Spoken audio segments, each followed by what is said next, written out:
Nah ini kita ngomong Bitcoin ya kan? Iya, iya. Sama Ada aja zero, nih. ya kan? Ada positif, ada juga negatif. Negatif ya kan? sum, ya. Negatif, zero, positif. Teknologi itu selalu positif sum. Contoh, humanoid robot, lampu ini. Ketika terjadi lampu, ini positif sum ke manusia. Nah, Bitcoin secara teknologi itu kan ditulis tuh peer-to-peer electronic cash system. Ini positif. Iya. Kenapa? Karena dia bisa storing value di tempat yang berbeda. Dia pertama kali bisa pindah ke Amerika dalam sedetik. Nggak perlu Western Union. Nggak perlu Western Union. Kalau ke Singapura nggak usah lewat SWIFT. Iya. Bisa muncul di sana, bisa muncul di Cayman Island, bisa muncul di BVI. Itu ada value-nya. Ketika Rusia waktu kena sanctions, mereka yang punya teman-teman di Bali, itu hidupnya langsung transfer pakai Bitcoin. Betul.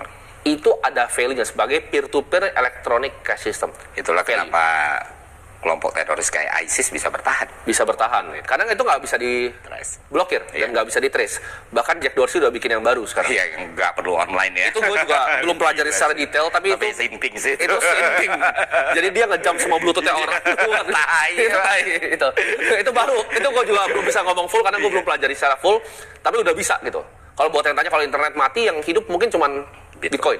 Yang lain beneran bisa mati, YouTube, Google bisa mati, tapi itu nggak bisa mati. Itulah kapasitas society ya, melihat Iya. hal kayak gitu nggak dibicarain. Ini Betul. gila loh.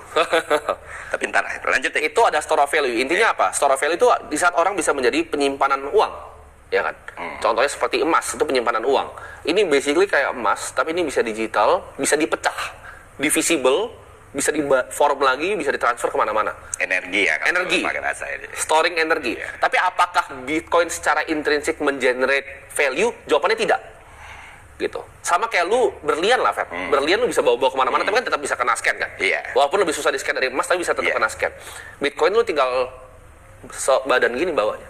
Kalau benar-benar ngerti ya. Iya. Nggak butuh. Orang banyak kira, oh butuh walletnya. Enggak, Pak. Itu nggak butuh. Itu buat ngomong ke blockchain ya, tapi lu nggak butuh itu untuk akses. Gue bisa pakai badan gini dengan kemampuan gue bisa cari di blockchainnya. Tapi ya nggak semua orang bisa seperti itu. Itu value. Udah clear itu value. Tapi ya, kalau misalnya gue ngomong trading Bitcoin, aksi jual dan membeli. Jual dan membeli, itu pasti ada yang rugi, Fer. Nggak mungkin dong.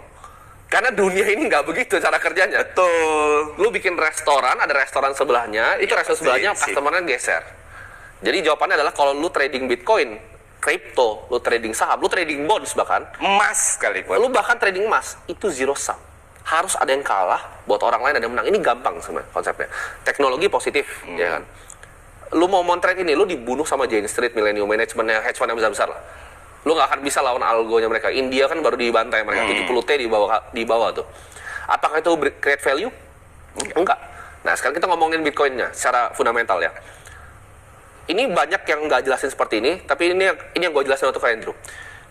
21 juta koin, anggap udah 2100, sudah tambang semua. Ya, Gue kasih ke Ferry Irwandi, semuanya. Value-nya berapa, Fer? Semua koin itu untuk lu. Value koinnya berapa? Exactly 0.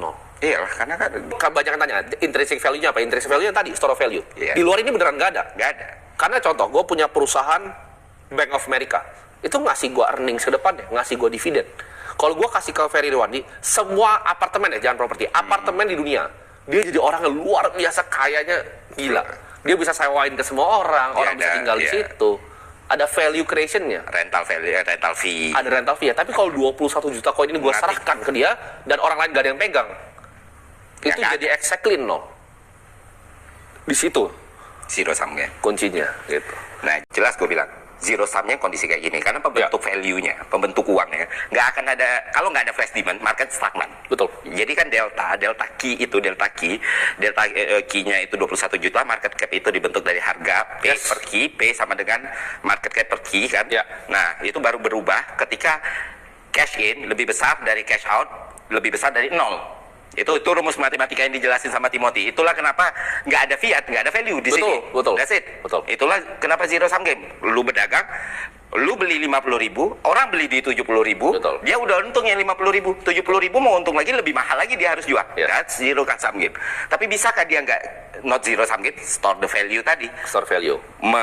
mentransfer dari negara ke negara lain lagi. Orang Rusia butuh, orang Rusia butuh, oligarki butuh. ISIS butuh gitu Ya. kan waktu itu. Pasti Dan store segala- value-nya. Pasti itu Untuk donasi juga butuh pakai itu. Betul. Untuk bisa cross sanctionnya. Itu bahkan bisa jadi positif saham. Ya. Secara teknologi dan konsep ini bahkan bisa jadi positif saham. Ya. Nah, kesalahan dari Gabriel Rey, gue nggak kenal personal, nggak pernah ketemu, nggak pernah interaksi juga adalah mungkin dia salah bahasa sih. Dia bilang cost of production, yang mana gini. itu buat negatif saham. Kalau cost produksi dari sebuah aset Iya. itu negatif. Jadi, Negatif. Seharusnya proses produksinya Ya. mungkin bisa. ya. Iya. Tadi gue sebutnya kan trading kripto. Iya. Tapi ada satu lagi. Misalnya trading kripto dengan fitur derivatif di mana di situ ada funding fee. Ini walaupun gue sebagai owner action Iya. Harus fair dong. Harus fair. Iya. Kalau ada funding fee, Fer, atau ada fee dalam transaksi tersebut, itu berarti ada house-nya yang ngambil extract value. Iya, Itu kayak jadi bandar di meja poker lah Ya, ya. itu negatif sum. Cuman apakah ini jelek? Enggak, karena yang disebut bandar tadi, itu memfasilitasi lu bisa membeli asetnya. Kalau nggak ada ini kan lu nggak bisa main. Sama, Iya. nggak ada kasino lu nggak bisa main bakarat. Nggak bisa main bakarat, nggak bisa main poker gitu. Gue nggak pernah main bakarat.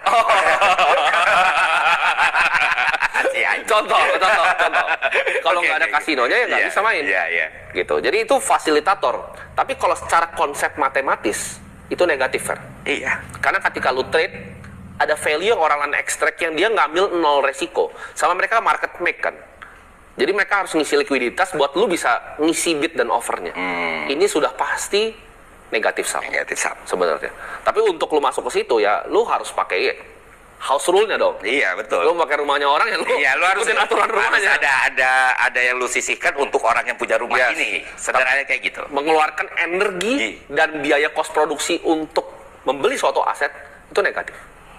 Jadi kalau sebagai store of value positif, lu trading ini pure trading itu zero sum menurut gua. Tapi kalau ini ada fee-nya terkait dengan ini, ada biayanya negatif dong.